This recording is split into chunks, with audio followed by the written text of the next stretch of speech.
Oi pessoal, tudo bem com vocês? A gente vai estar lendo Números capítulo 2, mas antes de começar, queria pedir para você que está assistindo pelo canal do YouTube, se inscreve no canal, você que está assistindo pela página do Face, segue a página, para vocês não perderem nenhum vídeo e seguirem comigo nessa jornada de leitura da Bíblia, amém? Gente, hoje nós falaremos sobre como os filhos de Israel se acamparam, né? A ordem com que eles foram distribuídos e organizados ao redor do tabernáculo. Ordenar significa organizar algo seguindo determinada ordem ou determinado critério. Então é sobre isso que a gente vai estar falando aqui, sobre como eles se arrumaram, se arranjaram ao redor do tabernáculo. No vídeo passado a gente falou que os filhos de Israel, eles foram organizados e em formação, eles tipificam a igreja, né, cuja consumação será a Nova Jerusalém. Nós até lemos Efésios capítulo 6, do versículo 10 até o versículo 18, onde nos mostra que a igreja, o corpo de Cristo, é esse guerreiro que precisa se revestir da armadura de Deus, que ela é tanto defensiva quanto ofensiva para batalhar e lutar nessa guerra que não é contra carne nem sangue, mas contra principados e potestades que habitam nas regiões celestiais. Agora uma pergunta, os filhos de Israel, organizados em formação, eles tipificam a igreja. Agora, será que nós, o corpo de Cristo, estamos arranjados, organizados e em ordem? Infelizmente, não. Vocês lembram sobre a parábola do joio e do trigo? Então existem esses crentes verdadeiros, né? O trigo, que é o resultado de um coração totalmente voltado e quebrantado perante o Senhor, onde amam muito mais a Deus do que as coisas passageiras desse mundo, e existem os crentes joio, que ainda não descobriram essa paixão pelo Senhor, que ainda ficam balançados pelos desejos do mundo. Mas, gente, eu quero dizer uma coisa para vocês, aquele que começou a boa obra em nossas vidas, ele vai completá-la até o tempo de Cristo Jesus. Ou vai ser agora, né, nesse tempo da graça, ou vai ser durante a tribulação, onde o anticristo estará reinando aqui na terra, ou será durante o milênio, quando Cristo estiver reinando aqui na terra e colocando tudo no seu devido lugar. Então, ou a gente vai ser transformado, onde vai arrancar toda a palha, feno e madeira das nossas vidas agora, com o fogo da palavra, ou será na tribulação, amando mais a Cristo do que as nossas vidas e morrendo, ou será na disciplina do milênio, onde aqueles que ainda tiverem coisa para queimar estarão sofrendo o dano da segunda morte.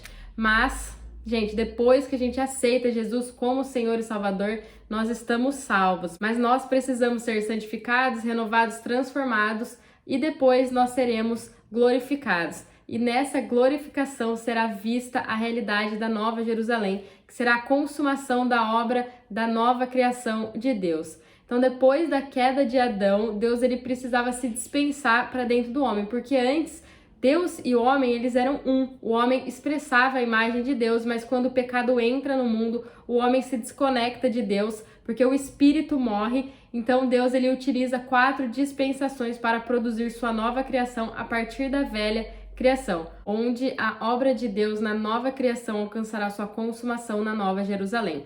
Então, quando Deus ele nos mostra a imagem da sua economia, da organização da sua casa, ele não quer ver coisas negativas, mas a gente tem que ser sincero, né, que hoje ainda tem muita coisa negativa em nós, negativas na igreja, no corpo de Cristo. Em Mateus 13 a gente vê muito isso, né, um capítulo que fala sobre as parábolas do reino dos céus.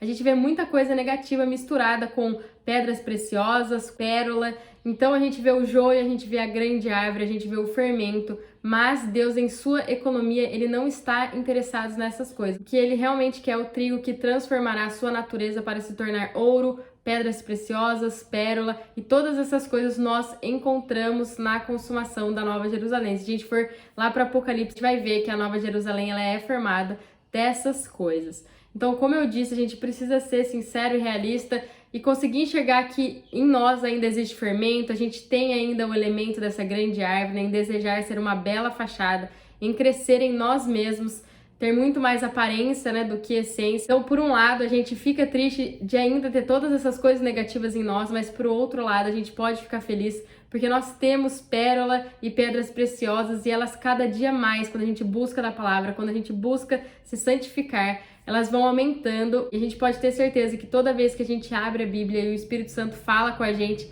algo em nós morreu. Não tem como, porque quando Deus fala, algo em nós morre. Vocês lembram lá dos israelitas, né? Quando Deus apareceu para eles em todas aquelas manifestações lá em Êxodo, e o povo disse que não queria mais, né? Que era para Moisés conversar com Deus e Moisés falar com eles, que eles não queriam mais ouvir a voz de Deus, porque parecia que eles iam morrer. E é exatamente isso que acontece. Quando Deus fala com a gente, algo em nós morre. Amém? Então um dia a gente sairá de Mateus capítulo 13 e nós teremos nossa consumação em Apocalipse 21. Mas para isso acontecer, a gente primeiro precisa vencer, a gente precisa ter pedras preciosas.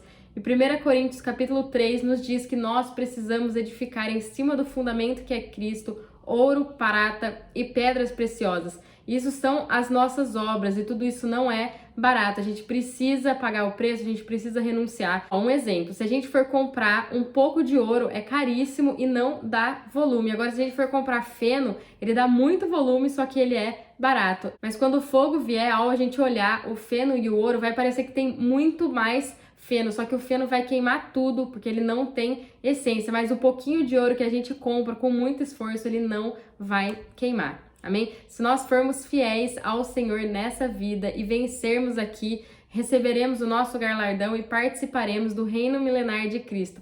Agora, se a gente for derrotado, se nossas obras queimarem no fogo, nós iremos ser disciplinados durante esses 1000 anos, para que quando tiver queimado tudo, toda a aparência tiver queimado e só sobrará a essência, que é Cristo, nós estaremos prontos para, junto com todos os salvos, vivermos eternamente com Deus no novo céu e na nova terra. Gente, vamos prestar atenção numa coisa muito importante, não vamos confundir tudo isso. Para reinar com Cristo inclui as nossas obras, mas isso não tem nada a ver com a nossa salvação. A salvação é graça, é presente, é tudo dado por nada a quem nada merece. Então, aceitando Jesus, aceitando Ele como nosso Senhor, como nosso Salvador, aceitando o que Ele fez por nós na cruz, nós estamos salvos. A salvação não depende de nós, e sim do sacrifício de Cristo. Nós não podemos perder ela. Uma vez salvo, sempre salvo, porque não depende de nós. Agora, para ser um vencedor, reinar com Cristo no milênio, depende de nós, depende do que fazemos neste mundo, porque as nossas obras que fazemos no corpo vão nos acompanhar. Então, a palavra nos diz que nós fomos salvos para toda boa obra. Então, a gente foi salvo para fazer essa boa obra. Agora, ser um vencedor, nós podemos sim, um dia ser vencedor e no outro dia estar derrotado. Mas isso é um processo, então a gente precisa permanecer e perseverar em Cristo para estar sempre comprando ouro e pedras preciosas. Amém? Vamos começar a leitura do capítulo. Disse o Senhor a Moisés e a Arão: os filhos de Israel se acamparão junto à sua bandeira, segundo as insígnias da sua família. Ao redor, a certa distância da tenda da congregação, se acamparão. Então aqui nos diz que os filhos de Israel eles deveriam acampar cada um com a sua bandeira, com suas respectivas famílias. Isso quer dizer que eles foram organizados não de acordo com suas próprias preferências, não de acordo com o que eles queriam, tudo foi arranjado por Deus. Então, nasceu na tribo de Ruben, você vai ficar nesta tribo, e assim por diante. Isso nos faz enxergar que nós não devemos agir de acordo com as coisas que queremos, de acordo com nossa vontade, nossos desejos e preferências, mas de acordo com o que é ordenado e arranjado por Deus. Então, eles acampariam ao redor da tenda da consagração, ao redor do tabernáculo, tendo tudo isso como o centro e meta deles. Então, a arca que estava dentro do tabernáculo e que dentro continha a lei era o testemunho de Deus. E a lei é um retrato de Deus que tipifica Cristo como testemunha de Deus, pois expressa o que Deus é. Consequentemente, a arca que estava dentro do tabernáculo, né, como um tipo de Cristo, a encarnação de Deus era o centro do povo de Deus. Amém? Ao oriente se acamparão os da bandeira do exército de Judá, segundo os seus esquadrões. Naasson, filho de Aminadab, será líder dos filhos de Judá. O seu exército, segundo o recenseamento, é de 74.600. Junto a ele se acampará a tribo de Isacar. Natanael, filho de Suar, será líder dos filhos de Isacar. Seu exército, segundo o recenseamento, é de 54.400. Depois, a tribo de Zebulon. Eliabe, filho de Elon, será líder dos filhos de Zebulon. O seu exército, segundo o recenseamento, é de 57.400. Todos os contados do exército de Judá são 186.400, segundo os seus esquadrões, estes marcharão primeiro. Então, a bandeira de Judá são 3 tribos. Ao sul se acamparão os da bandeira do exército de Ruben, segundo os seus esquadrões. Elisur, filho de Sedeur, será líder dos filhos de Ruben. O seu exército, segundo o recenseamento, é de 46.500. Junto a ele se acampará a tribo de Simeão. Selumiel, filho de Zurizadai, será líder dos filhos de Simeão. O seu exército, segundo o recenseamento, é de 59.300. Depois, a tribo de Gate, Eliasaf, filho de Deuel, será líder dos filhos de Gate. O seu exército, segundo o recenseamento, é de 45.650. Os contados do exército de Ruben são 151.450, segundo os seus esquadrões. Esses marcharão em segundo lugar. Então, primeiro os da bandeira de Judá, depois os da bandeira de Ruben. Então partirá a tenda da congregação com o exército dos levitas no meio dos exércitos. Como se acamparão, assim marcharão, cada um no seu lugar segundo as suas bandeiras. No ocidente se acamparão os da bandeira do exército de Efraim, segundo os seus esquadrões. Elisama, filho de Amiúde, será líder dos filhos de Efraim. O seu exército, segundo o recenseamento, é de 40.500. Depois, a tribo de Manassés. Gamaliel, filho de Pedazur, será líder dos filhos de Manassés. O seu exército, segundo o recenseamento, é de 32.200. Depois, a tribo de Benjamim. Abidã, filho de Gedeone, será líder dos filhos de Benjamim. O seu exército, segundo o recenseamento, é de 35.400. Todos os contados do exército de Efraim são 180.100, segundo os seus esquadrões, marcharão em terceiro lugar. Então, Judá, Ruben, os levitas e Efraim. Ao norte se acamparão os da bandeira do exército de Dan, segundo os seus esquadrões. Aiezer, filho de Amissadai, será líder dos filhos de Dan. Seu exército, segundo o recenseamento, é de 62.700. Junto a ele se acampará a tribo de Asser. Pagiel, filho de Ocrã, será líder dos filhos de Asser. O seu exército, segundo o recenseamento, é de 41.500. Depois, a tribo de Naphtali. Aira, filho de Enã, será líder dos filhos de Naphtali. O seu exército, segundo o recenseamento, é de 53.400. Todos os contados no exército de Dan são 157.600. Esses marcharão em último lugar, segundo as suas bandeiras. Então, todos esses versículos aqui que a gente acabou de ler apresentam a ordem com que as tribos de Israel se organizaram ao redor do tabernáculo. Então, ao leste, em direção ao qual o sol nasce, estava a bandeira do acampamento de Judá, composta pelos exércitos de Judá, Issacar e Zebulon.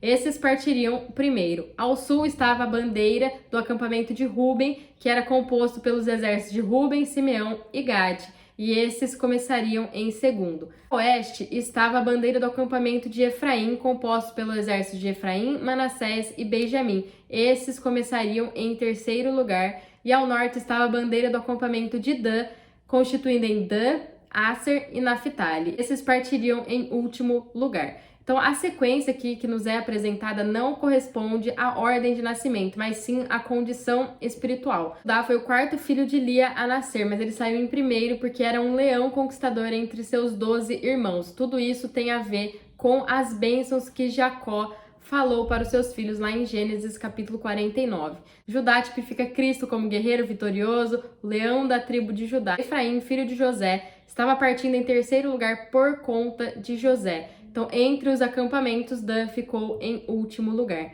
A gente sabe que o número 12 é o perfeito de Deus no céu. E a gente vê aqui os 4 acampamentos com 3 exércitos em cada, formarem o número 12, né? 3 vezes 4, que representa o Deus triuno misturado com a sua criatura, formando algo completo, eterno e perfeito. Gente, olha como Deus ele é perfeito, até mesmo na organização do seu povo. O tabernáculo tem 4 lados. Então, Deus separou 4 acampamentos com 3 tribos em cada acampamento, afinal eram 12 tribos. Lembrando que em Números 1, versículo 53, a gente falou sobre os levitas, que eles deveriam acampar ao redor do tabernáculo e depois viriam as tribos.